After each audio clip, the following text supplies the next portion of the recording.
अल्लाह तबारक व ताला फरमाता है कि ये कुरान हकीम है। तवज्जो कीजिए, एक दो बातें कुरान के मुतल्लिक आपके सामने रखूंगा। इसका एक नाम हकीम है, यानी हिकमत वाली किताब। तो सामीन ज़ी वक़ार, जब हमें ये मालूम हो गया कि ये कुरान हकीम है, हिकमत वाली किताब है, तो हम अल्लाह तबारक व ताला की बारगाह में सवाल करते हैं, ए मालिक, तू तो कहता है कि ये कुरान हकीम है।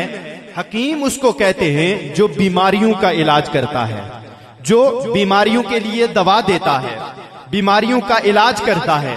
तो ऐ मौला, तेरा कुरान अगर हकीम है तो क्या इसकी कोई दलील भी है? ऐसी कोई दलील है? रब कुरान में 15वें सिपारे में फरमाता है, वनुनज़्ज़िलु मिनल कुरानी मा हुवा शिफ़ाउन व रहमतुल लिल मुमिनीन, कि हमने कुरान को शिफा। किबला सदर मुअल्लम साहब हाई स्कूल गड़ाला तशरीफ लाए। मैं आपसे मुल्तमिस हूँ, आप स्टेज पे तशरीफ ले आए। मैं आपका शुक्रिया भी अदा करता हूँ और आपको इस मुबारक बज़्म में खुश आमदीद कहता हूँ कि जनाब ने अपनी कीमती मसरूफियात में से वक्त निकाला और हमारी बज़्म में तशरीफ लाए। जनाब सदर मुअल्लम साहब हाई स्कूल गड़ाला, मैं आपको खुश आमदीद कहता हूँ। तो तवज्जो कीजिए, अल्लाह तबारक व ताला फरमाता है कि दुनिया के जो हकीम है वो हर हकीम कुछ खास बीमारी का इलाज करता है, कोई डॉक्टर किसी खास बीमारी का इलाज करता है। लेकिन अल्लाह फरमाता है, वनुनज़्ज़िलु मिनल कुरानी मा हुवा शिफ़ाउन व रहमतुल लिल मुमिनीन, कि हमने इस कुरान को नाजिल किया है मोमिनीन के लिए शिफा और रहमत बनाकर। क्या जी? मोमिनीन के लिए, मेरे साथ मिलके बोलिए, शिफा और रहमत बनाकर। अरे रब का तो ऐलान हो गया कि ये कुरान तुम्हारे लिए शिफा है, ये कुरान तुम्हारे लिए रहमत है।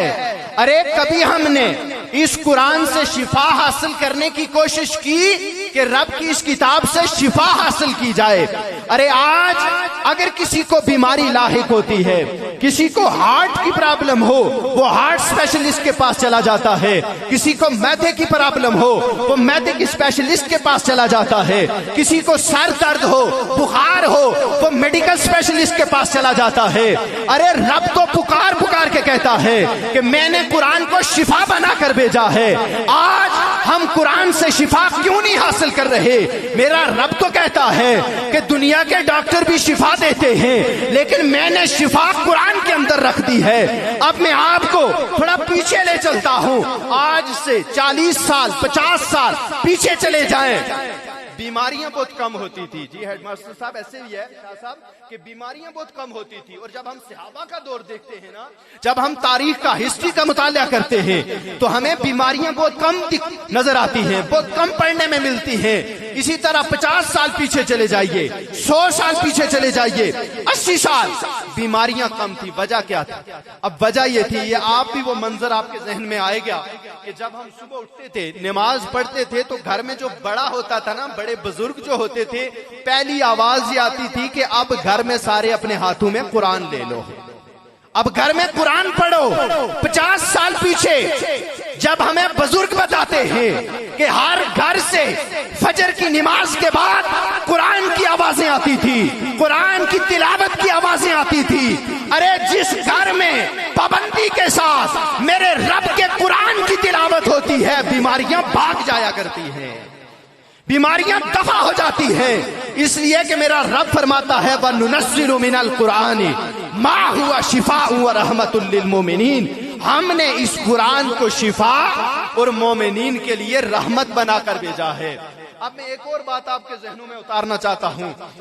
जो बड़े बड़े हॉस्पिटल हैं, पिम्स हॉस्पिटल और सर्विसेज हॉस्पिटल, इनके बारे में जो बताया जाता है, अहबाब ने बताया, और जो यूरोप में अगर आप चले जाएं तो हर हॉस्पिटल में, जो मेरे दोस्त हैं, हमारे दोस्त हैं, वो बताते हैं कि एक स्पेशल वार्ड होती है वहां, कुरानिक, उसे कहते हैं Quranic ward, Quranic therapy ward.